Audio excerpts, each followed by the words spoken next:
Alright, we're here, everybody. What up?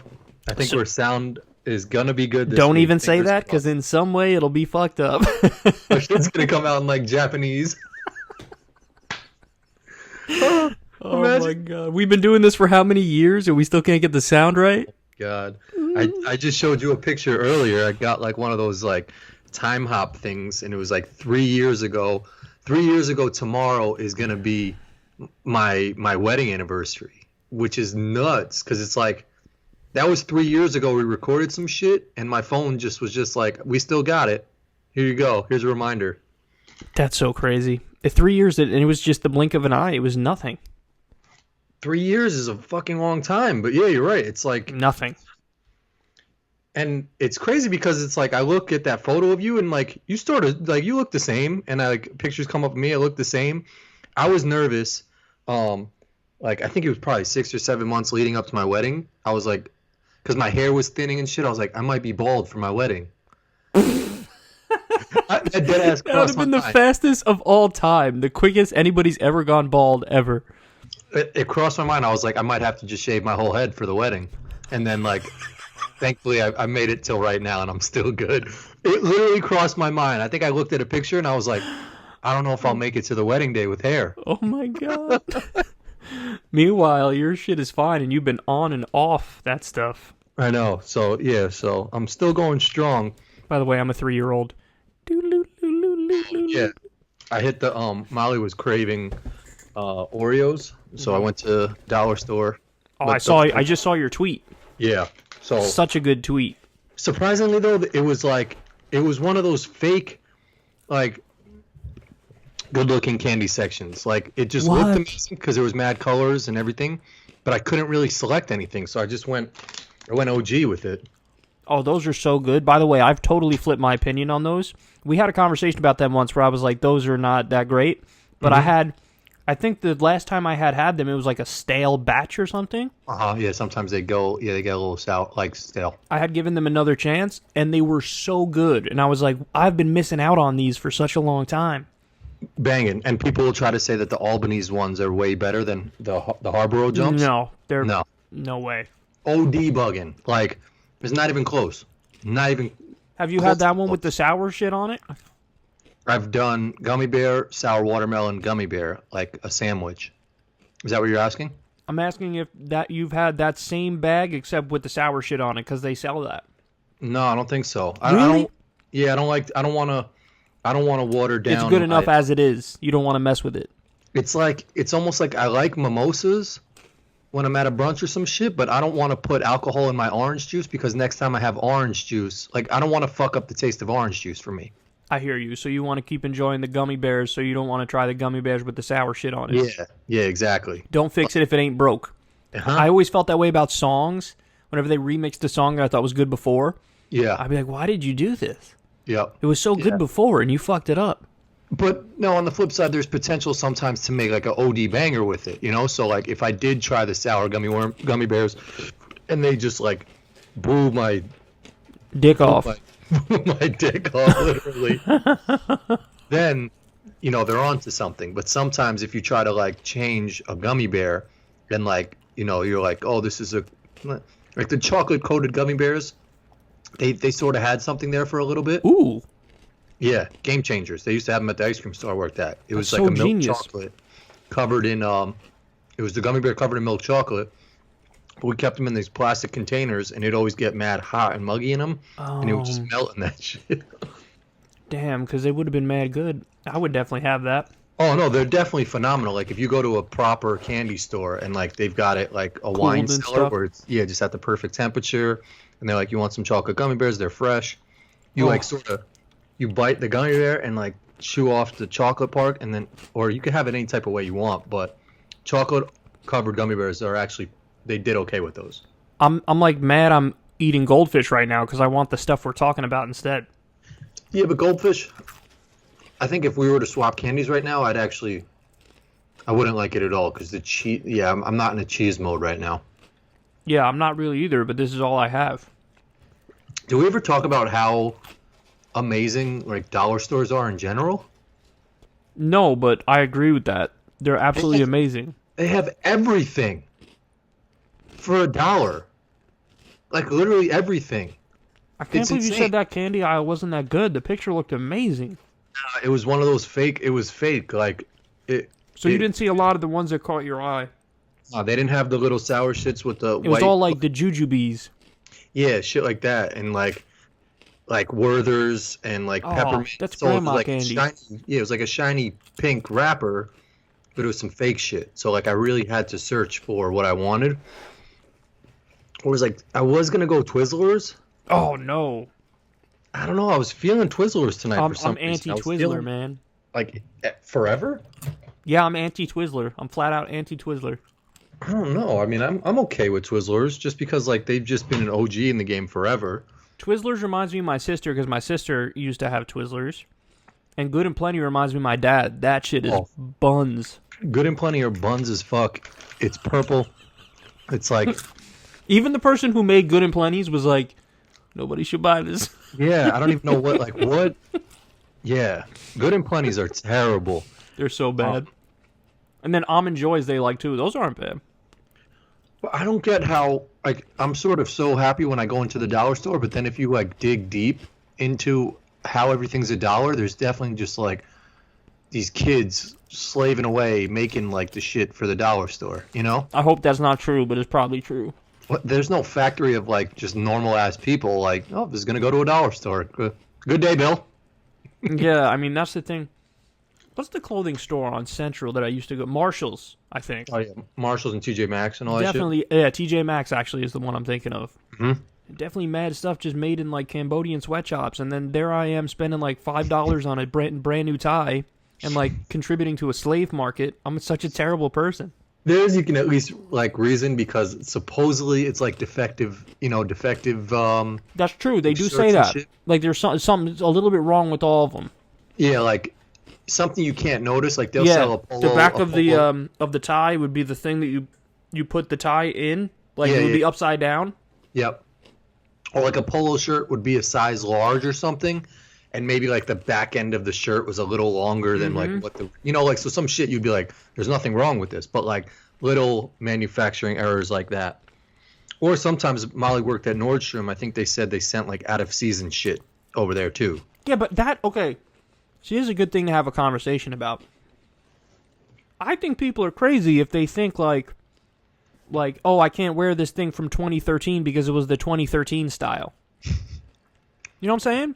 Yeah, no, it's just like, yeah, I'll wear anything from any era, and especially now, there should be no out of style errors because everything's like in play for fashion. But then the other question is, so literally are things only in style for one season? Well, So- pretty much, yeah. So like Nike golf shirts that came out in 2018. Are you like if you wear those, that's technically out of season because it was from Man, you get made 2018? fun of. Yeah, the orange color changed. That's so stupid. It is dumb. I used to go to Gap. I think it was like summertime. They would sell all their winter shit in the outlet stores, and like the opposite, wintertime they'd have just like shorts and all these tank toppy stuff. And I used to stock up. Yeah. I got pea coats from like H&M in the summertime for like $4 and like $4. What? Yeah. I still to this day wear this like blue H&M jacket I got in the summertime for literally I think it was like $4. And See, that's I what I'm still saying. wear Like, it. you're genius for buying that stuff in Yeah. the off season like that. Mm-hmm. But then would there be some snob out there like, that's out of season? Probably will be someone out there, but like, yeah, I don't give a fuck. And like, yeah, who cares if that shit is out of season? You're But, talking like, about the outlet mall in upstate New York? Yeah, Woodbury Commons. That's where you went to get it? No, I mean, this was just at a regular H&M. I think it was just like off season, and they just had the shit like on a clearance rack. But I think the companies have to do that just to like run through to always make it look like they're coming out with new product and shit. They probably got overruns and stuff too. Like they'll make something and too much of it because it's not selling enough, and so they send it off and you buy it for cheap. And they have to keep up with the times and stuff too. Like if jeans now all of a sudden start being more like tight fitted jeans, they can't sell like how they were probably selling in like the early 2000s, Well, late you 90s. told me about where the they're cargo back to shorts that one day you woke up and they were like, yo, you can't wear those anymore. Yeah, I mean, cargo shorts, I think they were hot for a couple of years. I don't really rock them shits anymore. My pops wears them religiously. And like he'll take advantage of like the pockets on the side, but like did they wear those in like war and shit? That's where they like kept bombs and stuff, like little grenades in those pockets, right? Like I have no idea. What's the functionality of like a cargo short with those deep pockets on the side? You could obviously carry stuff with it. I mean, yeah, but you have your pockets. Yeah, cargo shorts have a lot of pockets. I know. How much shit do you need to keep in your fucking pockets? I have no idea. So my dad wears them, and he keeps his wallet like on the side cargo. Mm-hmm. Oh, I guess it's like cargo because it's like the boat where you could carry a lot of shit. Damn, that's sort of deep. I didn't just think of that until right now. But you had that awakening about cargo shorts like I had about jorts. No, jorts are hot, but I'm sort of jorts are hot. Those shits haven't been hot since '88. I was just wearing them the other day. Look at these shits. Let me see if I can find them. Damn, but I wore them one time, and they said, like, you can't, like, stop wearing them. You shouldn't be wearing those. I can't see it. You got to put it in front of the camera. I'm trying to zoom in. No, you're moving it. There you go, right there. That looks like a bathing suit. Yeah, they have like a design on them. They sort of look like there's water on them. But those are jean shorts, and I wore those shits proud as fuck. Okay, so are they back in style? Maybe. Because I got made fun of hard when I wore them one time. It was like in 11th grade or something. No, 11th. One year was cool, and then the next year everybody was laughing at me. I was like, what? Yeah, no, it was a time where they fell off hard. When we were in like 9th grade, everyone was wearing them. And I think it was just, an overnight shift. You blinked and it was gone. You didn't get the memo or the shit, like the mailman missed your house that day or some shit. It was over, and you wore them, you were getting clowned. But I got clowned hard. We're at a point now, too, and this is something that Rogan respected you on, was like you had your phone clip on your belt, and he was just like, oh shit! I noticed the phone clip on your belt, and I respected that shit. He was like, I still wear a fanny pack. Like you wear it because of its functionality. My dad wears cargo shorts because he keeps a lot of shit in his pockets. So me and your dad are super gangster. Yeah, but if you're wearing the product for its functionality. Functionality sounds like a disease or a band. Or like a kung fu. Yeah, kung fu class. Yeah, kung fu class. I'm taking functionality on Thursdays. Functionality classes. Functionality 101. Or no, that's like a music class on how to learn funk shit. Oh yeah, functionality. Yeah. That could actually be a dope restaurant too, or like jazz bar. What kind of food would it be at Functionality? Like New Orleans, Louisiana style, like Creole or some shit like that. I don't even know if Creole's the type. Somebody of get on that. Make a restaurant called Functionality in Louisiana. Yeah, functionality.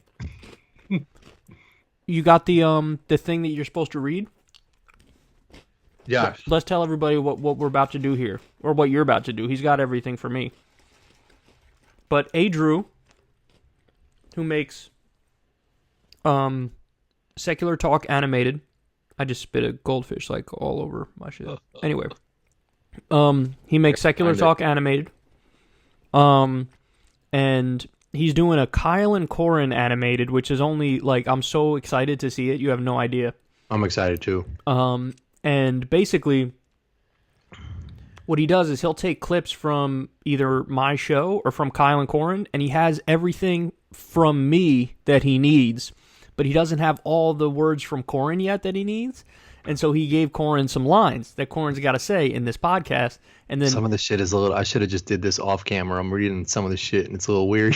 Well, you know what? If you don't get it this time, when we hang up, we could record a separate one. You know what I mean? Yeah. So, but Either way, it doesn't matter. We'll get it down. But anyway, big shout out to Drew because Yeah. the secular talk animateds are amazing, and I can't tell you how excited I am for Kyle and Corin animated. I mean, this dude has a future in his animation, man. Yeah, he really does. Yeah, he's good. Yeah, and he's like he's very like meticulous about the shit he does. Like something. Oh, it's easy to tell. Every single secular talk animated has been amazing because he weaves together a plot, a storyline, and he made it funny. Yep. And his animation is on point, and he just knocks it out of the park every time. Yeah. I went to one of his chats, and it's just like you can tell, like he put like a hamburger on my tongue or some shit like that. And he tweeted just Corin being Corin, and there was like a hamburger in one hand, it was like Skittles in another hand, and it was like one other food. McDonald's bag on my foot. But like I noticed, like everything looked fine, and he was like, "Nah, I got to move the burger over a little bit more here. The tongue doesn't look like a real tongue position." I was like, "Damn, I would have left that shit 58 minutes ago and been on to like the next shit by now." Well, that's his shit though. Like when it's your shit, you focus too, but that's his shit. I know. But I don't have anything like that where I focus like that. No, that's not true. Like every time we used to ball, you would lock in, and when you lock in, you're good. Like you're there to ball. Yeah, I guess so. You know what I mean? Like if you put your mind to something, you could do it, of course. Yeah, no, but his chats are good. He does like a little live feed where he shows the video and he shows all of his work for everybody. Shows all of his work. Yeah, so that shit should be dope. Some of the lines are a little weird. I might do it afterwards. Well, you want to do some of them now? Yeah, so he goes, "Yo, dude, got some lines for you. First, I need you to imagine yourself looking at someone doing the weirdest thing you can. First, I need you to imagine yourself looking at someone doing the weirdest thing you can imagine and say, 'Wait, what? What is he doing?'" So that's one. That was good. Next, I need you to pull your meat out. Need you to what? Pull your meat out. He didn't say that. He needs you to say this? No, I just wanted to say that. After you're done pulling your meat out. Next, I need you to... he's going to have to listen to that. As did 10,000 other people. Okay. Next, I need you to think of the worst sound ever. And out of desperation, give me a loud... "Make it stop!" That was probably loud for people. That is so loud. I don't know why he's telling you to scream shit. He knows that our microphones are not great right now. Our levels. So let me try that again. "Make it stop." That probably is no good either. Finally, say it, but say it away from the mic like this. "Make it stop." Make it stop. No, point your mouth the other way, away from the mic. Now do Make it stop. Yeah, that should be good. Okay. That's got to be good, I think. Finally, imagine you have your meat out. And then take your meat out again. Finally, pull your meat out again. Finally, imagine the sound will not stop under any circumstance, and give me another loud. So I'll do it away. "I can still hear it." And then I got congratulated on being a professional voice actor. I think that's it. That's what's up. So now that was easy. Now we should have the full Kyle and Corin animated. It takes a minute for him to make those, man. That's a lot of work. He's been doing that shit forever. And that's just, I don't know how long that one episode's going to be, because usually he does like quick 8-9 minute episodes or something. Shorter usually. You're just like 5. Oh, yeah. 5 or 6. But so much work goes into those 5 or 6 minutes, you know? I know. Well, yeah. I've just watched one episode of South Park that I wasn't really messing with the episode too much. It was an episode called Canceled, and it was like when the aliens came down to Earth. I wasn't really vibing with it that much. I probably haven't seen it. I haven't seen every episode. Yeah, it was sort of newer one, but it's just like, I mean, they've got all writers and graphic animators and shit now, but imagine like making a whack episode and having to just let that shit rock for however long. No one knew it was Slade.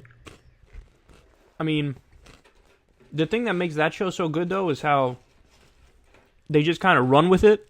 Like, we spoke about that documentary, right? How they had a documentary on how they make it. I think I saw that, yeah. And it's really cool because they just sit in a room and somebody throws out an idea and then somebody will add on to that idea. It's almost like they're freestyling in a way. You know what I don't get? Like when I put out a YouTube video, not that I think that some are going to be better than others, but sometimes I'm like, oh, like I enjoyed that conversation or that was good. It won't do as well as something that I didn't think was going to do as well.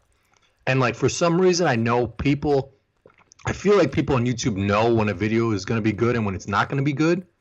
You ever get that like sense or feeling? I don't know. I've been in this game for a long time, man. There's no rhyme or reason, or is there a rhyme or reason to No, shit? and that's what I could tell you is there's seemingly no rhyme or reason as to why something takes off and why something doesn't take off.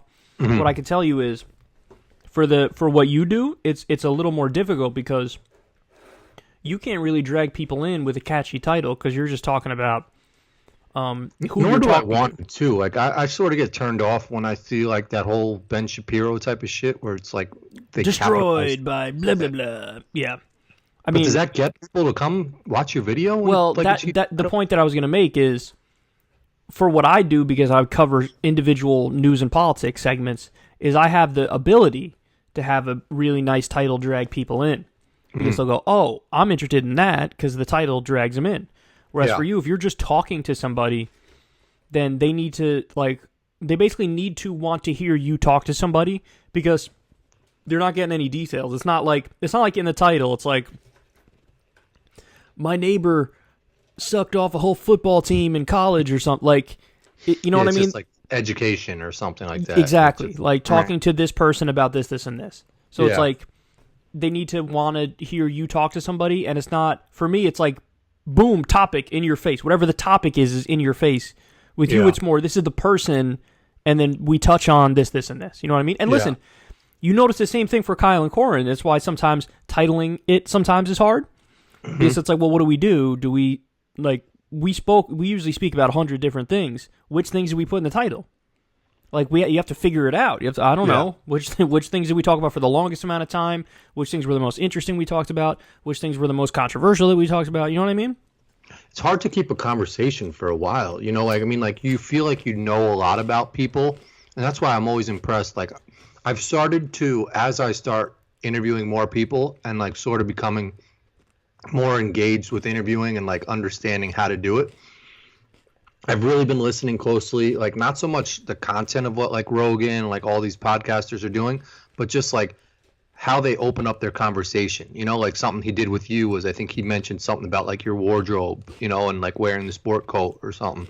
And then that just flows into oh, back in the day, you know, presidents used to dress like that or something, you know, and it's just that one thing sparks a whole laundry list of other shit. And I've really been focusing in on his openings to his shows and seeing just how it's a fucking gift, man. The way he can just pull shit out of his ass. Don't sell yourself short. You're actually a very good conversationalist. You might not realize it, but you're actually very good at just kind of casually carrying a conversation. Thanks. I mean, I felt like I was okay. Ooh. There goes some of my gummy bear. I spit goldfish in this episode, and you dropped a gummy bear out of your mouth. We're literally like two children having a conversation. I feel like I was okay with it, but now I've sort of my brain has sort of defaulted to just run through a checklist of tell me about your upbringing, your education, what you're doing now, and then where are you in the future. And I don't want my brain to start functioning just in that straightforward boom boom boom boom, where I want it to be free and flowing. I wonder if I could get into Rogan's mind and understand if he has some type of checklist, or if it's literally just oh, he's wearing a Metallica shirt, let me start with Metallica and just we'll fucking roll from there. It's definitely not a checklist, I don't think. I think he just he has a general idea of what he wants to talk to his guest about. But then he will do what you just said, which is diversion here, diversion there. Let's go off on that. Let's go off on this. And maybe sometimes he doesn't even get to a lot of the shit that he wanted to talk to them about. And that happens with us in this podcast, too. Sometimes I have a list of stuff, and we never get to anything. And then sometimes I have no list, and we could talk for even longer than when I had a list. You know what I mean? Yeah. There's no rhyme or reason. It's difficult. There's no rhyme or reason because it's difficult to keep a conversation going for an extended period of time. You know what I mean? But Sorry. No, all I was going to say was that's why sometimes, like, if there's a long car drive or something, nobody's talking the entire time in the long car drive. It's like there will be 30 minutes of not talking. Okay, we spoke for 5 minutes. Another 20 minutes of not talking. Okay, we sparked a conversation and spoke for 12 minutes. Another hour of not talking. You know what I'm saying? Yeah, and a lot of that shit, like, you just perceive as them talking the whole time, but, like, so I still watch, like, comedians in cars getting coffee, and they fucking they splice every scene. 100%. I've seen that show, too, and they definitely do that. Yeah, and the recent one that I watched with... Eddie Murphy? No, I watched that one, but then there was the one with Ricky Gervais. I saw that one. They actually go to Scarsdale Village and walk around. I don't know if you noticed that. I didn't notice that, no. Yeah, but there's a scene where they're like driving back, and he calls his wife because they're in traffic, and it looked like a huge traffic jam. And she's like, "Did you guys run out of things to talk about?" And like literally, they didn't really have anything to talk about, so he called his wife, and like that gave them some more ammo to like keep the episode going. Exactly. This idea that some people can just always talk, like, no, that's actually not true. Nobody could do that. Nobody. Yeah. So you know what I mean? That's what I'm trying to figure out now is just how to roll through that. But I think I'm getting a little better at it, which has been a journey and fun to sort of start exploring as well too. So your travel vlogs, yeah, how did they do compared to the interviews? Do they get more views, fewer views? I don't even really. I think it's all around the same, to be honest with you. I haven't posted a travel vlog in a minute because Molly, my editor, has been. She needs to get on a performance improvement plan because she's been fucking up lately. How so? She's just been tired. So like, a lot of the videos haven't been up. But now, like, I had a whole bunch. You're saying you have travel stuff that you haven't put up? Oh, yeah. Okay, that's pretty cool. Yeah. So there were some trips, and then there's this website that we use to upload the travel vlogs on, and I don't know what it is. It's like $8 a month or something like that, but it gives you like a whole bunch of memory space. And literally the job of the website is so you can put videos up there, and that's the purpose of the website, and it's like endless amount of space. And for some reason, they like maxed out the space on like their whole shit. What the So fuck? fuck? Like Molly wrote him an email and was like, we can't upload videos. And they were like, yeah, we have a bug with the website where nobody can upload videos. So they like cleared our shit. So now there's space, but basically their whole website was like not doing anything that they were supposed to be doing. That shit sounds sketchy as fuck. It probably is. They're probably like, yeah, they probably have access to all of our photos. Yeah, and, they're like some jokes. dude in like Siberia has your social security information and is just straight stealing your shit. Probably. I get a call from fucking San Antonio every single day. Oh, I get so many bullshit calls. I never answer any of them, so it doesn't matter. But I get them all the time. But like, so look, Burlington, Vermont. Bernie, that's Bernie calling you. Burlington, San Antonio, Bronxville, New York, unknown. Atlanta Northeast, unknown. Hales Corner, Wisconsin. Like So random. What the fuck? Yeah, I just never answer. So have you thought maybe there was one time you went to the gym and you like recorded it? Yeah. Have you thought of maybe doing like a vlog with that? Like a before after thing? Like here's what I'm doing now, here's what happens in 2 months when I'm on my shit and I'm eating well and I should do that, but I haven't been on my shit since '88. Well, if you get that spark of inspiration, which is always random. Whenever I get inspired, it's so random. Like, but if you get that spark of inspiration, that might be a good idea. I think people would watch the shit out of that. Yeah, no, I know. See, I have the spark and the fire with the YouTube channel right now, and I'm like all about it. And I feel like Molly, for whatever reason, like she's tired, she's working a lot, so her fire isn't matching my fire. I feel like I'm going to lose my fire for that shit eventually, and she's going to gain the fire and be like, you should try and do this, that, the other. And you're going to be like, I don't want to do any of that shit. I don't want to even fuck with the YouTube channel right now. I'm nervous that, like, and I'm nervous that, like, that's going to, like, that's how I was with my diet. You know, it was just, like, on it. And then when you fell off. Burnt out from the YouTube shit, like how, like, Mar and John Oliver will take, like, a month break or some shit like that. You're asking me if I get burnt out? Yeah. Well, no, because I've structured everything to kind of avoid that at all costs. You know what I mean? Yeah. Like the way I've structured it, I'm still tremendously productive, but at the same time, I give myself just enough of a breather where I don't burn out. I was warned about it early on, too.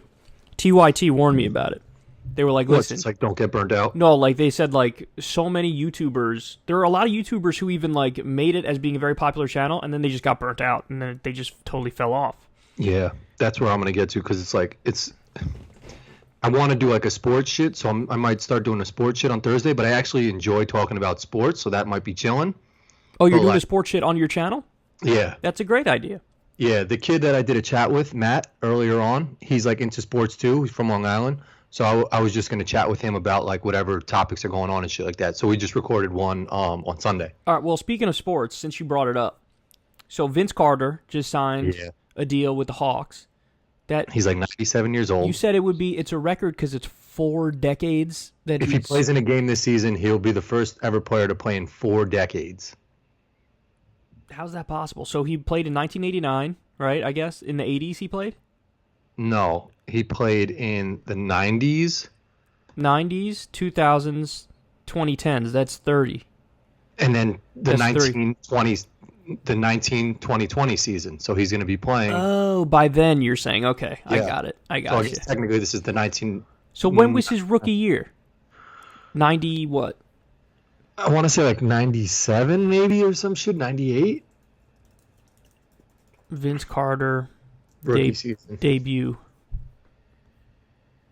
95. No, sorry, 98. Okay. 98. Yeah, man, that was the last time. So he's breaking a record. NBA Finals. He's breaking. Oh my god! So he's breaking a record. That's so gangster. Yeah, I think he's played the most seasons too, like 23 seasons. I respect that so much, man. That he was able to dunking and shit though too. Dude, the NBA. These are the best basketball players in the world, and there are not that many players that make the NBA. He's been in the NBA for so long. He's had to have been playing longer than some rookies. It's got to be like 18 years old. So he's been in the NBA at least two, 3 seasons when a kid who's probably good now wasn't even born. That's right. That's Look right. Up when Trae Young was born, who's his point guard on the Hawks. Trae Young? Yeah. Got to be maybe like 98 or something like that. Damn. 98. He was born in 98, bro. Jesus Christ. He was born in 98. How nuts is that? And he's on the same team as him. Yo, mad respect. I have nothing but respect for Vince Carter. I mentioned him on the show the other day, actually. I forget what it was in relation to. I think it was in relation to Bernie Sanders dunking on Liz Cheney. And I said he dunked on her so hard, it was like Vince Carter at the Olympics when he dunked over that 7-footer. Oh, my God. And he straight jumped over the 7-footer. Nuts all in his face. All up in his shit. Bernie just posted a video of him shooting jump shots or something like that at a Papa Shot game. Did you saw the Rogan dropped? Yeah, man. I'm excited to listen to that. Yeah. You want to tell everybody? You want to tell everybody how that happened? Yeah, I didn't know if you, but like I did. I've already brought it up. Oh, okay. I'm fascinated by that. That you low key are like shaping potential like presidential moves, man. I deserve all the credit. Everybody. No, you facilitated the shit, man. Like, which is just like, I was mad giddy when I was texting you. Like, I can't believe, like you're giddy. How do I feel, man? I'm like, I know, but you seemed mad chill about it, and I was almost just like, he doesn't seem. Well, I was actually, honestly, I was actually a little nervous. I just wanted it to go well. That's all. I just wanted it to go well. That's it. I would just hope they get along, and I hope it goes well. But yeah. I saw that he officially did Rogan officially endorse Tulsi Gabbard? Well, he had a long time ago. Oh, okay, because I saw something on Facebook that it was like support Gabbard or whatever her name is because Rogan. No, he does. He does support her. He had her on the show a bunch of times, and he had mentioned in a different podcast like, oh, that's who I'm going to vote for. I'm going to vote for Tulsi. But you also put him on to her, right? I did, yeah. Well, I was one of the people, to be fair. But if people go back and watch my first podcast with him or my second, I think it was in my first. I mentioned Tulsi. He doesn't really know who she is, and then I explain it. Yeah, because I remember he was like, "Ooh, she's pretty too." Exactly. So yeah, I'm like never seen her before. Yeah. So You should definitely just hit him with some like, oh, there's this dude named like SpongeBob SquarePants who's in. and then he has SpongeBob on the podcast. He's like, I really like this guy. Have you tried ayahuasca? You told me on Sunday, you're like, yo, Bernie's going on the shit on Tuesday. I was like, wow. And then today I saw Rogan post a picture of Bernie, and I was like, it's Tuesday, and he's on the shit. I can't wait to watch it. It was only an hour, which makes me sad. I wish it was like 2 or 3. But I'm probably hit him with some like shit. I know he's got a really packed schedule, but still, I would have liked to see like a 2-hour podcast. Yeah. You know? I agree, but like it makes sense if Bernie's gonna go on like the Breakfast Club and shit like that. Like he's got to go on Rogan's, which probably has a bigger following than the Breakfast Club. Yeah, I mean the Breakfast Club has a lot of people too, but yeah, definitely for sure. I saw one speech that this guy just did on MSNBC. It was like a black dude gave like just a little clip, soundbite of like where we are in America. Oh, Eddie Glaude, I think his name is. Yeah, that was pretty like powerful. But like, there's always those moments, those little soundbite clips that everyone retweets, and it gets like all emotional about, and then it's just like the next shit, you know? It's just so crazy how this always happens. Well, that's the thing. Like my reaction to it scared me because I just was like dead inside. You know what I mean? Like when I saw it, I was just like, what do you expect? Like that was my reaction, was like, what do you expect? That was my reaction. And that should not be my reaction. My reaction should be like, holy shit, all these people died. This is terrible. We need to do something about it right now. But I knew what the fallout was going to be. Yeah. I knew exactly what was going to happen. And it was a double whammy too. Like it was like within an hour, you know, like these shootings within hours, and to not even feel any type of way. It's just like, oh, one happened here. Oh, no, one happened here. You know, like it's. And John Oliver did a good job when he opened up his show and was just like, you know, we've been here before, and we've said that we've said this before, and we've even said that we've said this before, and we probably said that we've said this. You know, like he said it like 3 times, and I was just like, yeah, man. Like everyone says their emotional pieces and like their heartfelt little like, you know, soundbite stuff, but nothing changes. And Trevor Noah actually did a good bit, and he was like, people were trying to say it's video games or mental health and this and that. He was like, but all of that shit is combined with a gun, you know, and there's a common factor in all these other things that people are trying to point it to. You need like that gun. He was like, The thing that's so overwhelming is that the only way anything's ever going to get done is literally to march on Washington. Yeah. Like, that's the only way anything will ever get done. But I honestly feel at this point, like there's a little bit of like sensory overload for everybody. Like, because we're so overwhelmed with so many problems that it's like, well, which do we try to fix first? You know what I mean? Like, because it would make sense to march on Washington for Medicare for all. It would make sense to march on Washington to get money out of politics because our entire government is massively corrupt. It would make sense to march on Washington to end the war in Iraq and the war in Afghanistan and stop with our offensive wars. It would make sense to march on Washington to get gun reform because people are getting killed all the time. Mass shootings happen so often. Yep. There's so many issues. Legalizing marijuana, releasing nonviolent drug offenders, like so many Immigration. issues. Yes, all this stuff, we should march on Washington, but it's like, well, how are we gonna like tackle this? Are we just gonna march and say, here's our list of demands, like 7 things? Because usually the way it works is there's one thing that everybody rallies behind. You know what I mean? Like with civil rights, it was like, we're marching for civil rights and voting rights. Like it was crystal clear.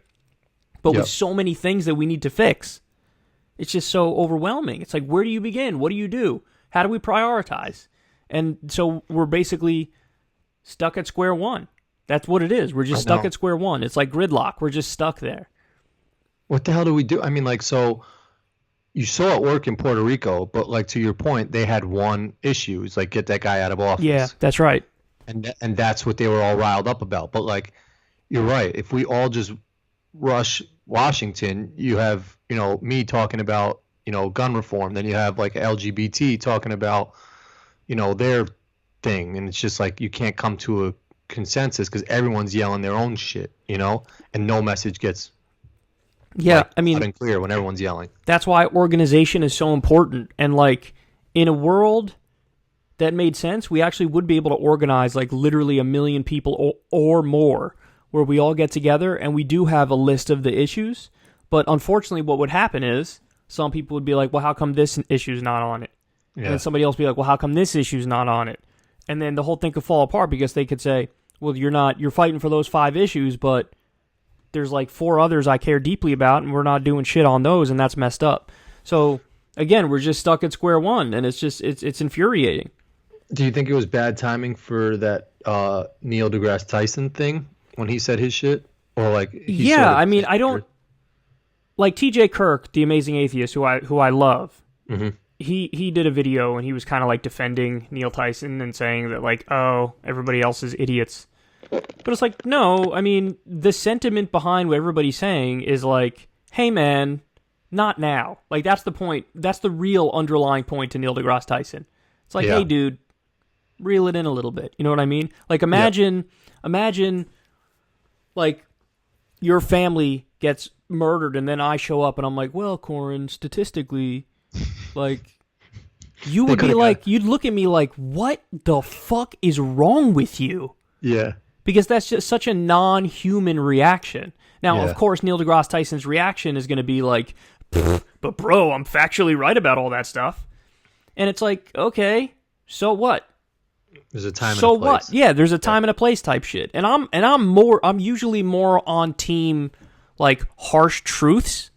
But usually the harsh truths are harsh truths in service of a greater truth. You know what I mean? Whereas what he's doing here, whether or not he realizes it, it actually serves as, like, he's obfuscating and actually inadvertently helping Republican politicians who can then turn around and go, yeah, okay, I took donations from the NRA. Yeah, okay, I'm going to block any kind of gun reform. But hey, even smart guy Neil deGrasse Tyson is laying it out for you. These things are all bigger problems. Yeah. These things. So why are you coming after me? Look, you're not being smart about it. You're not being objective about it. You're not looking at the numbers. And again, it's just time and place, man. Like literally I don't think anybody would get upset at that if, let's say, he said that and we hadn't had a mass shooting in a long time and nobody was thinking about it. And then he said, oh, here's the interesting fact. Like, these things are more likely to kill you than a mass shooting or whatever. Yeah. It's like, yeah, okay. Like, I guess that's fine to point out, but when it's the same day as one, it's like, bro. Chill a little bit. Yeah. No, Trevor Noah said that. He was like, it's like going to a funeral and getting up there and be like, well, Bill owed me $5. And it's just like, you didn't, come on. You don't have to say that shit. Yeah. It just wasn't cool. My sister got married in Colorado, and eerily in the area where she got married was right by the Aurora movie theater. I want to say a shout out to her, but I don't know if she wants her name being mentioned, so I won't say it. But I want to say she did a chat. Yeah, Davina. Oh, Davina. So shout out to Davina. I didn't know if she wanted me to mention the name on air. Yeah, no. I mean, you're right. She did a chat on your page, so you're right. I forgot about that. Everybody, check that out. Check out Corin chatting with Davina. Congratulations, Davina. Thanks. Yeah, she's very like soft spoken and stuff like that. But like they had a good wedding. But it was just the Aurora movie theater was right there, and then literally her venue, it was like 5 minutes away from Columbine High School, which is just like. Wait, where is Columbine? It's in it's like 25 minutes outside of like Denver. Okay, so you literally were there and you were by Aurora and Columbine. Yeah, which is It's and there was also that. Then you stopped at Chernobyl on the way home. That's where they had the nuclear meltdown in like Russia somewhere. And but she had mentioned there was another shooting at some spot too, where like the guy had all the guns in his like campus building or something. But it was it made me think, because I was like, at first I was like, oh, it'd sort of be interesting to like go see what Columbine High School looks like or whatnot. My brother was like, no, it's not. That's just like, it's creepy, you know? And like people get kicks out of like going to these like these spots where these like massacres happen, because they just, you know, get a kick out of that. Like people used to want to go to OJ Simpson's house, but like they tore it down. I don't know, these places, like I'm sure people want to go see where Charles Manson, like wasn't there a house that he like it's just like people are sick. So like when that crossed my mind to see what Columbine looked like, then I was like, nah, I don't want to go see that shit. Like I think that these places, like I don't know how the Aurora movie theater is still like a functioning movie theater. Like I wouldn't be able to go in there and watch like some hangover movie or something like that, just because it would have too eerie of a feel for me, Yeah, people have I do feel like it's people have kind of or most people maybe have a morbid curiosity, you know what I mean? Yeah. Mm-hmm. It's the same reason why they watch like those high-speed car crash shows and stuff. Those Spike TV shows, because it's like we're interested in the disaster. We don't want to be part of it, but we're interested in seeing it happen. And or so even like the shows like How to Get Away with Murder and all this stuff, like that's a real show. Yeah, on like ABC. It's in like what the fuck? So there's so many fucking shows, man. Like that one I think legit. Well, Dexter, the guy was like a doctor, but also was murdering people too, or something like that. And people just get like weird kicks out of watching this shit, Well, for the fictional ones, that's just fictional, so it's whatever. But yeah, people wanting to go see, like you said, Columbine or whatever. Yeah. You're definitely not the only person who had that thought. Yeah. I'm sure a lot of people had that thought. But imagine going to school there. Like I wouldn't be able to go into like I think they tore down Sandy Hook. I think they did. I think you're right about that. I remember seeing that. And then there was conversations, I think, to tear down Columbine also. Did they do it? They didn't do it? No, they didn't. It's still there. Yeah, but it's just it was. I wonder why. So I guess people. What is it? Is that people's memories are so strong that it's like everybody's going to kind of think it when they're there.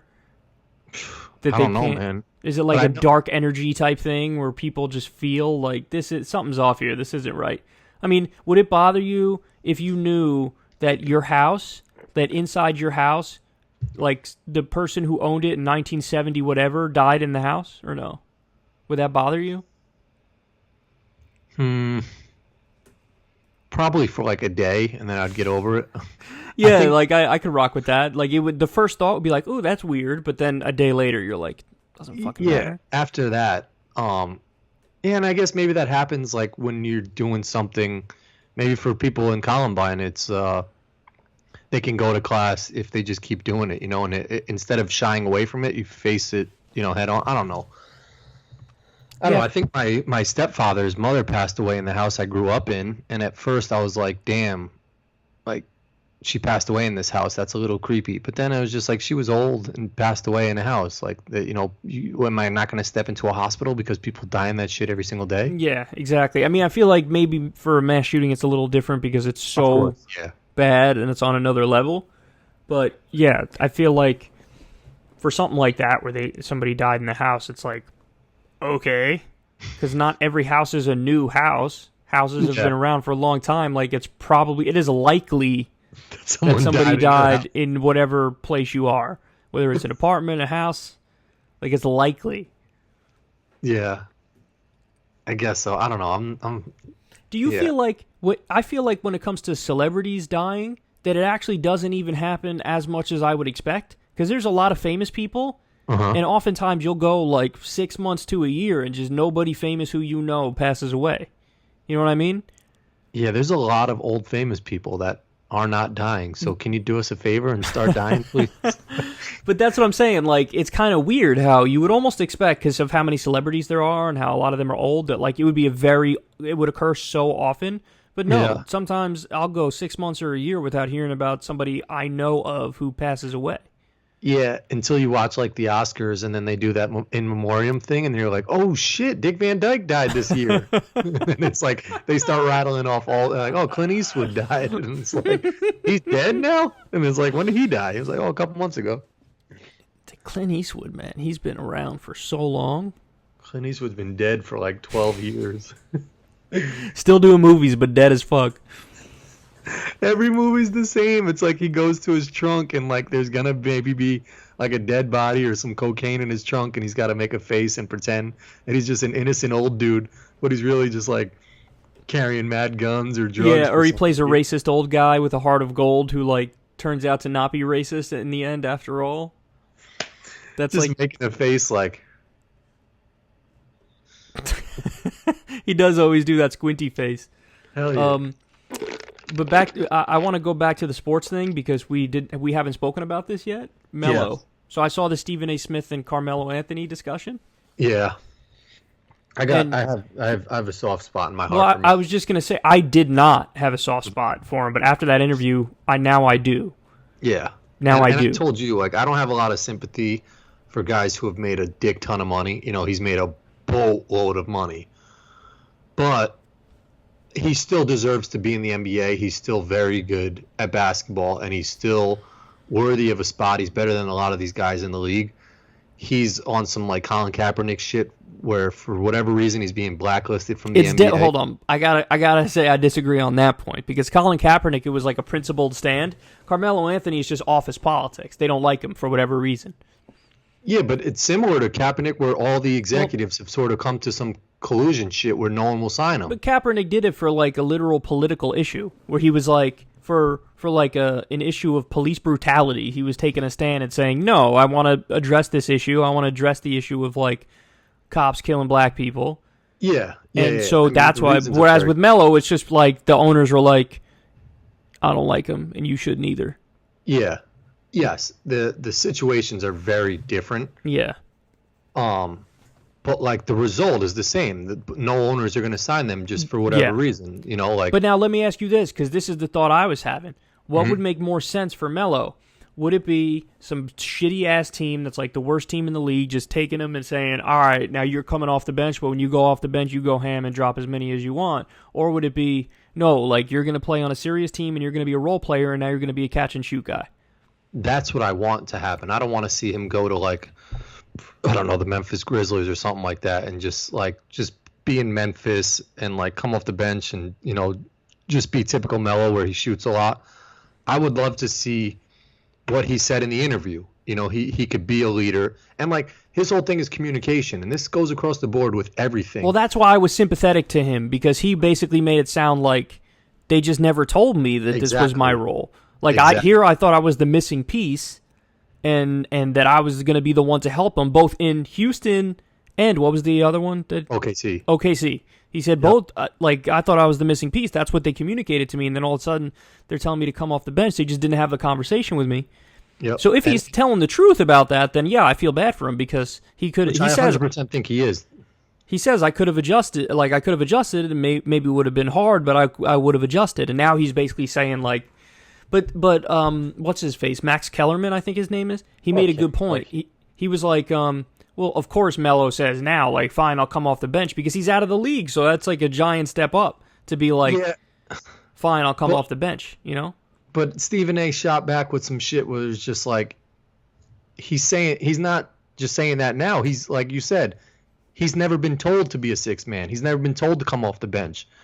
And everyone was telling him that he's still that guy. So, like, How can you expect him to be like, yeah, I'm going to be a sixth man when I'm being told that I'm the next piece to put you over to win a championship, you know? So like I think Max was wrong on that argument saying like, of course he's desperate now because he's not playing. It's just like he hasn't been given an opportunity because no one's like expressed to him that they want him to be a sixth man. And everyone in the media is just saying that he won't be a sixth man. So what's the best fit? Where should he go in a world that made sense? I think that like the Spurs should come around and sign his ass or something like that. Who do the Spurs have right now? They're relying on LaMarcus Aldridge is still a beast. If you pair him up with Melo, because their guy is supposedly Rudy Gay. Rudy Gay has been whack and ass cheeks since he came into the league. That's an overreach, dog. He's not. He's not clutch. He's not good. I'm not a Rudy Gay fan at all. What? Doesn't he drop like 20 points on average though? Yeah, but he's exactly like Melo and takes no heat for it. He's never been an all-star. He's never like won any type of awards, and he keeps getting paid, and he's never done shit. I'm so off the Rudy Gay train that if you replace Melo with Rudy Gay, the Spurs would actually be a problem. But you're saying then he'd be a starter. I mean, Pop could put you on the starting lineup and you would drop 15. Like that's true. He could have Melo come off the bench and be just, you know, some leadership, especially now that they have Tim Duncan as an assistant coach. If Tim Duncan were to talk to Melo and like just, I think Melo's open to accepting that leadership type of role. He'll get a shot. I saw an interesting one that someone said he should go to Denver and go back to Denver. Well, who do they have now? Aren't they just a young team? They're young. That's exactly why he should go and be that mentor leadership type role. The Spurs idea I don't hate, but I was just thinking like L.A. Just make him come off the bench and shoot threes. That's all I was thinking. And that's another interesting thing is like Stephen A. Smith was like, so LeBron's your boy, right? Yeah. Why has he gone to ownership and, gotten you some shit? And like Melo sort of backhanded answered it. And he was like, that's not on him. He said something like that, right?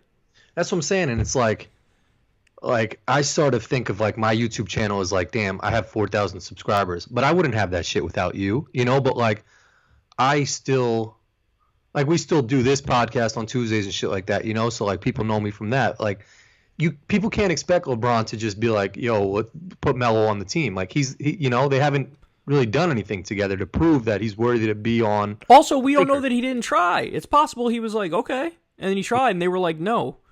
If LeBron wants Melo on his team, they're not saying no to LeBron. I can guarantee. Especially because Melo costs $500,000 right now, right? That's what I'm saying. I can guarantee. Is that the minimum? The minimum's 500. Nah, he'd definitely make like 1.2 mil or something like that. Really? For veterans minimum. Yeah. Oh, there's a veterans minimum. Yeah. I didn't know there was a veterans minimum. It might be like 3.2 million or something like that. That's the veterans minimum. Holy shit! If like X amount of years in the league and this and that. Yeah, there's a veterans minimum. Well, I was thinking L.A. was the first one I was thinking, and then the other thought I had was but see, the thing is the teams are getting smart, so nobody's gonna just take them and say you're the sixth man, but go wild. They all have systems, and they're all trying to get like new talent and teach them and stuff. So It's not like, and this is the point that a lot of people have come back to. They're just like, his style of basketball is dead. Like that's not a thing anymore where you have the ISO purely offensive guy. Like that's not the league anymore. The league outgrew Carmelo Anthony. Yeah, but people try to say that he can't catch and shoot, and he's still a phenomenal catch and shoot. Well, player. That's I disagree with. I mean, the argument is, well, he's a rhythm player, so he's got to hold the ball a lot in order to get that rhythm. Yeah, maybe on the one hand, sure, but then on the other hand, you can't teach that guy to catch and shoot. He's Carmelo Anthony. That's what I'm saying. He could definitely do it. The thing is, does he want to do it? Like, if he commits himself to catch and shoot, yeah. I mean, what is he? Career from 3-point? It's got to be like over 30%, right? Yeah, it depends. I think they were showing the stats, and the catch and shoot wasn't pretty, but off the dribble, it was a lot better, maybe like 44% or something like that. And then catch and shoot was actually pretty low. It was like 29% or something like that. Maybe that's why they're not. But like, who knows if they took it from like OKC and Houston, he was shooting the ball not well at all. But he only played 10 games with Houston. He definitely deserves to be in the league. He's definitely still a good player and like an impactful player. It's just a matter of what role he's willing to accept. But it does make me a little curious that LeBron won't go to management and say sign Melo, Yeah, I'd be curious to see what like public sentiment is on Melo. Because I feel like it's a mixed reaction. A lot of people are like, come on, man, he deserves to be in the league. And a lot of other people are like, no, sort of fuck him because he... But I don't even know why the fuck him is there, Like, I think the him coming out talking helped him a lot. You think it helped him? Yeah, because, I mean, like, you think all these people in power, like, are so smart and they could just easily get their point across. But a lot of times they don't know how to communicate shit. And that's exactly what he said, was just like... These guys are executives and general managers. You think they'd be able to like go to these star players and say what they want, but they're all little bitches. And like the Cavs, the Pelicans GM did that recently. David Griffin came out after the fact and was like, "Man, after we won the championship with the Cavs, I couldn't wait to get out of there." It was just like all this shit. Like it was stressful. That's not how you run a system. But he says this shit when he's gone. You're with the dude every single day in a locker room. And you don't have the balls or courage to tell them, like, Melo, it's not working out as you as a starter. We're going to move you to the bench, People don't have conversations with people anymore, and that's where everything gets lost. So what if no team reaches out to him? Then is he going to go to Turkey or China or Israel? I don't think so. He would have to, I think. Well, if he still wanted to play ball, he'd have to go He's got to pay the bills, somewhere. man. No, he doesn't need money. I mean, a lot of these guys end up doing that, though. Even big ones like AI did that, right? Didn't he go to China for a little bit? Or he went to Turkey, but never. I don't think he ever played in a game. Stoudemire went to Israel. Lance he's Stevenson Jewish too, Stoudemire. Yeah, I think he converted to Judaism, but like, I don't know. I mean, it's a slippery slope with me and Amari and his Judaism. Bro, that's racist. Like, I don't know. Is he going to fucking temple on the high holidays and like praying? I think he is. I think I saw like a little clip about how he's like practicing. I just am curious as to why he's so interested in like. I think one of his parents is Jewish. No. He converted or something. There's no. His Are you parents, sure? Yeah, I feel like I heard this story. Let me look this up. No, he just converted, I think. During the 2011 NBA lockout, Stoudemire served as a player representative for the Knicks. Stoudemire represented the Knicks along with teammates Carmelo Anthony, Chauncey Billups, Tony Douglas, and Roger Mason Jr., who was vice president. Stoudemire considered playing overseas in Tel Aviv due to his possible Jewish heritage, but instead opted to stay with the Players Union. Damn, someone photoshopped this shit. The dog pissing on him? Some of his audience is going to be a dick to Bernie. Yeah, seriously. In a 2010 interview, Stoudemire was asked if there was a chance he was Jewish. Stoudemire said, "I think through history, I think we all are." Yeah, what? See, it's yeah, like, you're right. That's an answer of like, no, I'm not Jewish, but I'm going to become Jewish. I'm going to say, yeah. He saw a market in like the Jewish kids in New York that used to come to the game. And it says he was not able to confirm his Jewish roots. Yeah, come on. Stoudemire is associated with the Hebrew Israelite community. In April 2018, Stoudemire reportedly began converting to Judaism. He went to Westchester for a tournament one time and saw a whole bunch of kids wearing Stoudemire jerseys and figured he could sell a lot of jerseys. Well, 2 months later, he's an Israeli citizen. He got Israeli citizenship. Yeah, no, he's like serious about it. Yeah, he's all about it. But like, go have a bar mitzvah and then come talk to me. He might have. And invite us to your bar mitzvah. Imagine he had a bar mitzvah and it was like a stereotypical like 13-year-old Jewish kid bar mitzvah, and he had just like some DJ and like the hype girls dancing. It's Amari, and then he's surrounded by all these like 13-year-olds. These little fat, chubby like Jewish kids with braces on, like. Oh, that would be great. So you went to Big Three the other day. You never told me who you actually saw play. It was Amari and who else? Jason Terry was playing. Joe Johnson is their big name. Oh, shit. I did a vlog of the Big Three. I didn't get too much footage, but as I walk in the arena, I start to record, and Joe Johnson's team was, so they played a 50. It was 48-40. It was 48-46. Joe Johnson's team was down, and as I pull my camera out, he steps back into like the 4-point shot range. Fucking cash. Yeah, no, it was dope because I was watching it, but like the arena was actually pretty packed. It was pretty lively in there. Like, so they block off the whole top section. Yeah. Mm-hmm. And the bottom was pretty crowded, and it was a good atmosphere. But like, competition is sort of whack. It's still like Brian Scalabrine. I was gonna ask you, how is Jason Terry moving? How's Amari moving? Do they move like you could see the age, or do they still move pretty quick? Yeah, you could definitely see the age. Like Joe Johnson has been out of the league, I think, 1 year, and he's still maybe in like at the tail end of his NBA basketball shape, and he's like the best player in the league. Damn, so nobody picked him up, huh? No, and he might actually get picked up because he's killing. Like, he's actually still balling. He's strong, could shoot. It's kind of weird how quickly they start dropping players from the NBA. Yeah. Like, unless you're literally like the top of the top, they just drop you. So you got to be like a Kobe or got to be a LeBron or just an obvious hardcore role player. Yeah. I mean, guys are just so fast now. And it happens faster in NFL too. Like, running backs get replaced, I think, every 3 years or something like that. Like, top dudes who are really good. Oh, like, peace. Damn, there's another guy 3 faster. 3 years? Holy shit. Yeah. Imagine having to get your news shit off the air in 3 years, or else you're getting replaced by like some next fucking person. Just the amount of pressure you would feel every day, just knowing like my window's only 3 years. I mean, they build their whole lives around it too. Like, my whole life is going to be this thing, and then in 3 years they're gone. Yeah. No longevity. And the NBA is relatively long compared to other sports, right? Or wait, no, baseball's probably longer. Baseball's 162 games. Basketball's No. I'm saying, like, but when do baseball players retire? Are they like 40? What? Oh, those guys can play forever because if you play the outfield, all you do is just stand there. Yeah, but like realistically, what's the average? Like, how long is an MLB career? Like, there's really no 50-year-olds out there. No, but there probably could be. Like, there's probably a 45-year-old, right? Is there a 45-year-old?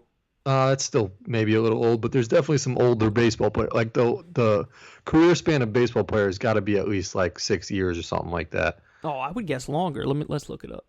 Yeah, maybe 6 to 8 years or something like that. Average baseball career length. You're right, 6 years. Wow. Really? Yeah, you nailed it. Now look up football. I think it's only like 3 years or some shit like I'm that. going to say 2. Let's see. Average football career length. 3.3. That's crazy. Imagine working your whole life to just fucking work for 3 years. But actually, you make a boat ton of money in those 3 years. A lot of those guys go broke, man. Average hockey career length, 5 years. Damn, golf is the only one that's like... Well, golf you can play for... I mean, you're not taking, hits. I'm surprised hockey's even 5.5 years. That seems like a lot. It literally doesn't even... Like, all the other ones, you Google it and it says. For golf, it doesn't even... Well, yeah, golf you could still play when you're like 90 years old. No, but with the best in the world? Yeah. Well, depends on how you qualify. You can play from you're like 18 to like 47. 3 to 4 years for golf. Yeah, because they're not the average like pro golfer is not really good enough to keep their tour card because there's only 125 players that get to stay on tour with a full card every year. Yeah. So that's more of a skill thing that it is in like your body breaking down on you thing. Yeah, I mean some of the guys their body breaks down, but it's obviously not as bad as football and NBA and stuff. Yeah. You know what I mean? Like, their bodies really can break down. But in golf, only if you... Like Tiger has a bad back. Like, guys have nagging injuries, but they're manageable for the most part. His back is fucked up. My shit is fucked up. My shit's been fucked up for like 2 months. Still fucked up, huh? Your back? Yeah. I mean, it feels better, but I went and did... You ever did cupping? That shit is bogus. I thought so, too. So Molly sweared by her... chiropractor, acupuncture, whatever, cupping person, and she did the cupping on my back, which I don't know, I can't really feel a difference. And then she tried to stretch my back too, and like she had me on this slippery ass table, and like she tried to like crack my leg, but I was like sliding off the table as she was doing it, and like she did her move. So it's like they take your leg and do like one adjustment thing, and it's supposed to be like hook your back up. And like I like slid off the table, and it just didn't feel like she did it at all. And she was like, "Okay, good." And I was like, "Nah, you didn't do anything." Like this telling you, man, all that shit is nonsense. Chiropractor, cupping, acupuncture, nonsense. Shit is ridiculous. It might like help temporarily. It might be like a quick fix. Yeah, like a placebo type thing. Yeah, that's not gonna fix you long term. Yeah, exactly. I mean, you're literally better off just like icing it or having a massage, like getting a massage chair for your back for the area where it hurts. Yeah. It didn't really help, but my back feels better now. But like after I did that shit, I felt like it was just more like violent motions on my back than like what I wanted. That's what I'm saying. Getting a massage. That's what I'm saying. Like, got me in a pretzel and like shaking my shit. That's what I'm saying, man. Hell no, I wouldn't do that shit. It's like I got a black eye. It's like, all right, here's how you're gonna fix it. Don't ice it. I'm gonna punch you in the face again, really hard.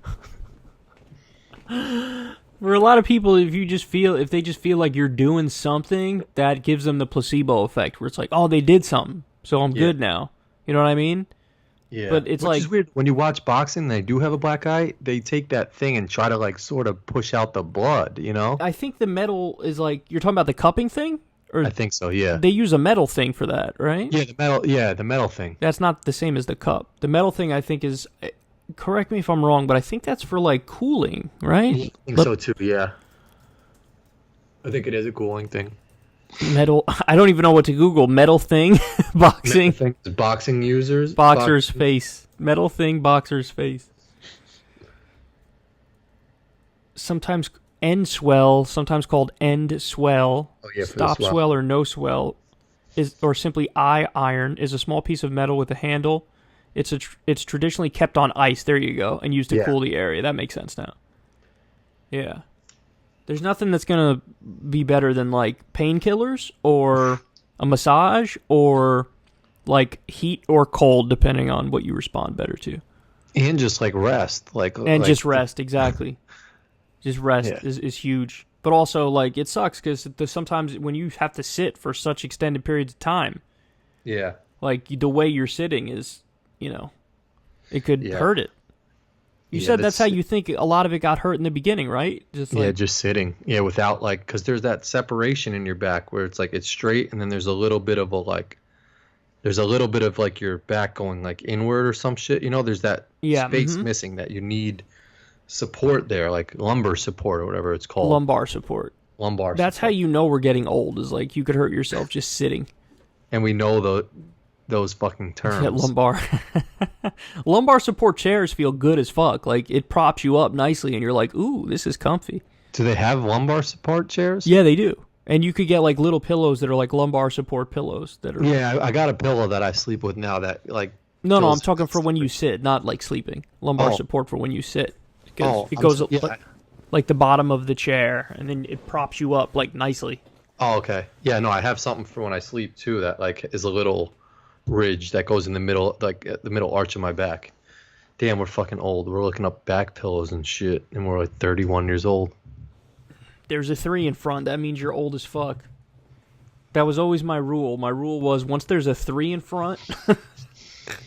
I can't imagine, like, in 10 years, it's going to be 10 years worse, my back.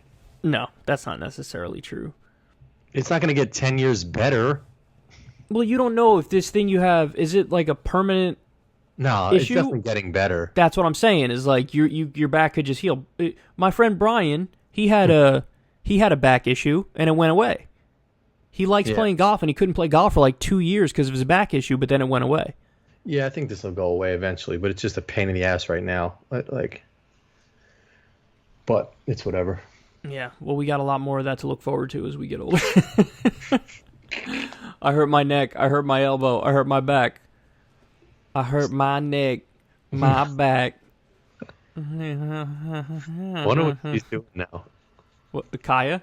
Oh, is that who's saying that? Her name's Kaya, yeah. Is she the one? No, Khalees did the milkshake song. My milkshake brings on a bus to the... That was a banger. Yeah, I like My Neck, My Back better, though. That was a better song.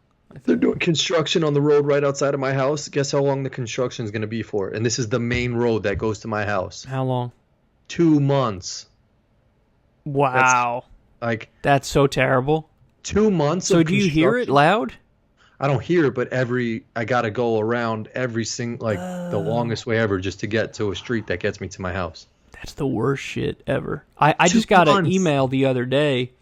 They're doing the electric people are doing work in the area, and they're just like casually were like, your power might go off a bunch, so like it's like what? That's not a thing that's like should be an option. Like you're just gonna no big deal or anything, but like everything that's supposed to function in your house won't be able to function. It's like, no, you can't just hit me with some casual, nonchalant thing like that. Like that's not an option. I need the power. I get mad when my phone goes down because it's just like, all right, let me not pay you for that day then. Like you guys can't just fuck up. There's no consequences. You know what I'm saying? Yeah, that's a good point. Like I pay you for power every single day. If you don't give me my power, like, all right, take that shit off my bill. Like, put on the bill, we fucked up day, $20 off. We fucked up day. I think that happened with Sandy, with Hurricane Sandy in New York, because a lot of people, including myself, we didn't have power for like a week. Yeah. So they also had that recently. Like half the buildings in New York City lost power. I heard about that. We rely so much on that, like, electricity. And It's everything. We couldn't have this Wi-Fi. conversation right now if it wasn't for Yeah. all that stuff. All it takes is one fucking blackout, and it's a wrap. Well, there's, what is it, like solar flares? There's something called like a solar flare, which could just knock out the whole power grid just casually. Jesus. Just be like, sorry, no more internet, and it's going to take us forever to rebuild the power grid. Sorry. It's like, wait, what? I didn't know this could happen. Yeah, it's wild. I'm always fascinated when there's a huge thunderstorm and you wake up and you see the There's been your some microwave. Scary ones, bro. Yeah, we had a big one here yesterday when I went to bed. It was raining like a motherfucker, so expect like a bad thunderstorm in 2 days. We've been having terrible ones here that are really powerful. Like, you know it's bad when you get hit with like some hail. Where like it starts to what you think is rain and then you hear it's loud and you're like, what the fuck is that? And it's hail. It's scary shit, man. It's like, yo, it was just 87 degrees and now there's hail? Who is it? Andrew Yang that's sort of keeping it real? That's just like, whatever we do, it's not going to fix the shit anyway. I don't know. He may have said that. Someone's saying that. Like someone, I thought I saw him on a talk show or something saying like, yeah, even what we do now, it's not going to affect our generation. Like we're fucked. Damn. And like that's what he's running on, is like he's just being realistic, and he's like, I'm not going to promise all this shit to people. Well, I mean, that's like fatalistic. It's like, I mean, okay, it's everything. gangster though. Like, what? Instead of lying to people and being like, yeah, if we just do all Yeah, this, but if we don't do anything, then we're gonna go extinct. That's not like. That's not. you don't give up hope. Shouldn't be an option. Like that's off the table. What do you mean? We're gonna go extinct? What? Yeah, but I mean, I don't know any of his policies and shit, but I sort of respect someone that's just like, you're gonna be fucked. The 2 generations will be after you are fucked. I mean, we could do something to try and fix it, but it's not like until 4 generations that are gonna feel the effects of That's like. the scary thing about climate change. Is that it's actually true that even if we stop everything now, it's still gonna be like it's still gonna get a little worse at first. Which is like, wait, what? That's why I feel bad for whoever comes into office next, man, because whenever that bubble bursts with like the economy. Oh, that shit's already happening. Listen, did you see that like the market had the biggest plunge it's had in years? No, did it? Yeah, it did the other day. I think it was yesterday. Oh, for real? And it was 2 days in a row now where it just absolutely tanked. And Uh-oh. I don't know if this is the big one, but there is going to be a big one. Damn. Because it's a house of cards, bro. The economy's a house of cards, for sure. I hope nothing. Is there any chance the value of my house will go up after the whole crash? Like, say there's another big No, crash. it would probably go. It depends what causes the crash. Like if it's another housing crash, Yeah. like no, because then the price plummets. And then people are buying mansions for cheap as fuck. Yeah. Damn. Hopefully, whatever happens makes the housing market really tough to buy a house. So that then you would want the market to keep going up. Yeah. You would want property to keep going up in price, which, by the way, that's probably not going to happen. I feel like it bounced back too quick anyway. Like, we had this housing crash, and then all of a sudden, we blinked, and the prices were right back to what they were before the crash. Yeah. And it's like, well, that's bullshit. That's not real. Money. What's that? They were just giving out like monopoly money to like go buy those houses that were all just foreclosed on. Yep. Damn. Just reinflated that bubble. It's all a house of cards, man. God damn. This shit's not going to be pretty. You think Trump said Toledo on purpose? No, and Biden fucked up too. I know. I saw. Because someone showed me that article too, and I asked you if he really did that. Yeah, they both fucked up. That up. I think Biden actually fucked up twice. He said like Houston and what else did Biden say? Houston was one, and then he said another city that was wrong. I don't know the second one. Like, how do you fuck up both? Yeah. How do you fuck up both, bro? Why is he's still the favorite? Biden, he's still leading the polls, they say. How and why? That's what I'm saying. Say anything. It's his brain is melting in real time. Like, he's barely putting together coherent sentences. Did you see the end of the last debate where he was like, text Joe to 30330? Oh, that was so awkward. It was so bad. Everybody was convinced he fucked it up. How is he? The Kool-Aid line was mad corny. Like, which line was corny? the Cory Booker Kool-Aid line. Yeah. That, and somebody tweeted, it was hilarious. They were like, nobody has ever said this ever. I know. He Like they were said, just saying in you're my dipping community. in and you ain't even tried the Kool-Aid or something like that. And everybody laughed like it was a thing. That's not a Because thing. everyone who's saying it's a thing is like corny, white, like Yeah, like they definitely say that in the hood, right? Yeah, I think they do. I could see them saying that in the Nobody's ever said that shit. Yeah, something like Joe Biden. I don't know how he's still. I don't get it. I don't get it. I don't hear him ever say anything that I'm like, I could rock with that. I'm telling you, I think a lot of that stuff is a lot of those, like his lead in the polls is really just like default people who are apolitical and not thinking much about politics yet. And literally, no one ever mentions Bernie. Like Bill Maher, I think he gets fined or something if you were to say his name on his show, because he'll name every other candidate before he says like Bernie's name. Well, you see that a lot in media, like in mainstream media. It is just he who shall not be named. They will literally put like Biden leads poll, Kamala and Elizabeth Warren tied for third. And it's like, well, who's number 2? Oh. It's just really, it's really transparent how they do it. It's really fucked up. And then like Beto's whole rant, where he said the F-bomb or whatever. Beto couldn't in a million years get me to think he's like being genuine about anything ever. Everything about that guy is so calculated. Yeah. So he's like, come on, man, with these fucking questions. What did he say? Whatever it was. Yeah. Something with fucking, and he was like, obviously, come on, you're asking me obvious questions. Obviously, this president is a racist. I think he's getting worse with like his movements and shit. He is in the debates. Yeah, he's really. I always and I like try not to. Speaks. I try not to care about that, but it's hard because he cares about it so much. You know what I'm saying? Yeah. Like I could overlook it if it's a weird movement, but it's genuine. But it's like he's like planned out.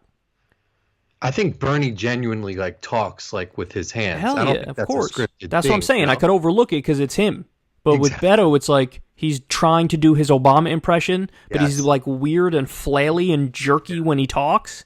Yeah, and the way he answers the questions with just like we are here because it's like just speak normally. You don't talk like that in real. Yeah, like you don't talk like that in real life. There's no way that when the camera's off and you're like with just like your wife or something, or you're with your top staffer, and we know you don't talk like that. And if you do, then you're a weird person. Yeah. Well, because you look at old footage of him, I watched some documentary shit on him, and he just talked like he was driving. He was just talking. It wasn't like the whole like politician persona. Like, yeah, he needs to be gone. But like, someone tweeted out some shit that was just like, why are all these other bozos here? Like, what's the point of having them on stage? Like, we know it's gonna be whatever, Bernie. It's Bernie or Trump. Yeah, like all these other people that are just like that have time to talk. It's just like you're useless. Like, why are you giving them 5 minutes? Some just dropped out, by the way. We have who dropped out? Tim Ryan just dropped out. Oh, from Ohio? Yes. Yeah, bozo. Tim Ryan just dropped out, and Mike Gravel just dropped out, but Mike Gravel wasn't on any of the debate stages. Know who that is? He was a former senator, and he endorsed Bernie when he dropped out. Oh, nice. He has previously endorsed Tulsi. I'm not sure if he endorsed both or something, but Tulsi's sort of gangster. I liked her flow a little bit. Like she was just keeping it real. Tulsi's good. Yeah, Tulsi's good. I like a lot about Tulsi. It's just too much of a ground to like pick up. I feel like to get all these people to vote, like to win the nomination. Yeah, like, I mean, honestly, Beto should have never ran. Tim Ryan should have never ran. John Delaney should have never ran. Am I saying that sentence correctly? Should have never run. Probably run is better. What do you think about the crazy lady Susan, whatever? Oh, Marianne Williamson. Yeah. Yeah. No, but Susan, like she could definitely be a Susan, so I could understand. Definitely a Susan. Yeah, she's got Susan written all over. She old hippie. Like when I see her, I think like old school hippie. That's what she is. You know what I'm saying? Like that's like she's from the hippie era, and she just never like moved on from it. And so, like, that's her politics. Some of the things she says I agree with, but I don't know. I just find I don't believe a lot of her like faux leftyism. She came out against Medicare for All in the last debate, and it's like you can't be Like, ooh, I'm so lefty, and then come out against Medicare for all. It's ridiculous. Yeah, you just have to be like weird and obscure for people to like be interested in you. If you're just a regular like Buttigieg is gonna get forgot about because he's just a regular ass dude. It's actually like when you see this, it actually becomes it's easy to see how a guy like Trump won because he's a showman. Mm-hmm. You know what I mean? Like his whole life has been in front of a camera, Mm-hmm. so he knows his whole thing is I can command attention in front of a camera. That's his only skill. Is I could do that. And then what do you have fucking guys like Ted Cruz on stage and Jeb Bush and Marco Rubio. They didn't stand a chance. Yeah. They have no charisma whatsoever. Trump, like him or hate him, he can command attention and he has charisma. Yeah. And that's the thing is like, so you look at these debates and you're like, Jesus Christ, how did some of these people get elected to any position in the first place? How did John Delaney get elected anywhere? How did Beto O'Rourke get elected anywhere? Yeah, well, Delaney just had a lot of money, right? Yeah, Delaney's rich as fuck. Yeah, that guy's a fucking Worst. weird character. The absolute worst. It's Jesus just these Christ. candidates are so weird. Like it's just Mayor I don't know Pete how this annoys is me our too. selection. Pooh. Does Mayor Pete annoy you too? I haven't watched him enough to really like. I haven't paid too much close attention in the debates. I don't know the Castro guy. Is there a Castro? Julian Castro? Yeah, Julian Castro. Is he who are these people? That's what I'm saying. A lot of these people should have never run because they're at 1%, and they hurt their electoral chances in the future when they have this abysmal performance. It's one thing if like you're polling in like third or fourth, and you're like, okay, I'll drop out or I'll stay in a little longer. That's fine. You're getting some support, but if you're like 1%, come on, man. Yeah, it's such like you're being even so Cory naive. Booker, and Kirsten Gillibrand, like they're at 1%. Yeah, I don't know what they're thinking. Like I don't. Their egos, they're not thinking. Their egos have taken over. That one tweet that was just like, I want to thank everybody for making me poll at 0.0001%. Thank you guys. It's because of you. Some shit. I think it was Hickenlooper. It said it was 1%, and Hickenlooper literally tweeted thank you to everybody to get him to 1%. And everybody was like, how is this not the parody account? Like, this is really John Hickenlooper's Twitter account and not a parody account. And now you have a billionaire who hopped in the race. Did you hear about this? There's a Democratic... Someone just got in the race? Yeah, a Democratic billionaire named Tom Steyer. Isn't there a deadline? No. Tom Steyer. Wasn't Howard Schultz going to run? Yeah, but then when he got dunked on 24/7, he like released a statement, and it was like, I have to get surgery for something, so I'm like, I'm serious. That's what he said. Oh, I just remembered I got to get surgery. I can't run for president. He's like, I have this health thing, I got to do something. And so I'm so happy you remembered Howard Schultz. I got a dentist appointment. It's so funny how like a lot of these guys just become one person. Like they all mesh into one, like John Delaney, Howard Schultz. They're like the same person, basically. Tim Ryan. It's so funny that like all these crazy successful executives, when they put themselves out there and really show their true colors, you're like, wow, this guy's a dipshit. Like, how is he the like Jeff Bezos and all these guys? It's you really start pulling back the curtains and get like seeing and hearing stories about them. Yeah, you're like, oh my god, these people like got kind of lucky, didn't they? Yeah. They just do dumb shit too. Like I think I just read Bezos bought like a $4 billion boat or something, or like $400 million. They showed a boat. picture of his boat. He was off the coast of Turkey, and it was just like a fucking literally like a Disney cruise liner or something. You know, it's like, how did you? Why would any human being buy that thing? I saw. I don't know if it was if it was fake or not, but it was like some meme of all the shit he could do with his money, like all the stuff he could end homelessness, all that stuff. Yeah. You know who I enjoy because they make me laugh? There's two candidates. One of them is named Michael Bennett, and the other one is Steve Bullock, who I call Sandra Bullock. But the reason I like them is because they sound like surfer dudes when they talk. And so Michael Bennett, every time he talks, I can only imagine him saying the words rad and tubular. Like, Bernie, bro, you're totally wrong, bro. You're totally wrong about Medicare for all. It's not rad, okay? It's not at all tubular. He was the one who stood all the way to the right? He's like a little short dude with like black hair. I don't know. I don't know where he was standing. I think I know who you're talking about. Yeah, one of them had like you might be thinking of Steve Bullock, I think maybe. 'Cause Yeah, he also sounded like that. He was also kind of like red, bro, but except he was from Montana. Oh, yeah. Yeah, that's one. Yeah, the Montana guy. That's Steve Bullock. Him and Michael Bennett sound very similar. They both sound like surfer dudes. Imagine being them. Like, really? You thought you were going to win this race? Really? It's just embarrassing. Yeah. You have to know that you're not going to win this race. The whole shit is a shit show. Yeah. All right, guys. We will wrap it up. You got anything else, Cor, before we call it a night? No, that's it. My sports shit is on Thursday, so check it. Okay. On Corin's World on YouTube. I'm tired. Hoping my back feels better. Fuck that. All right, we love you guys. To the Bernie chat, though. We'll talk to you soon, guys. Peace.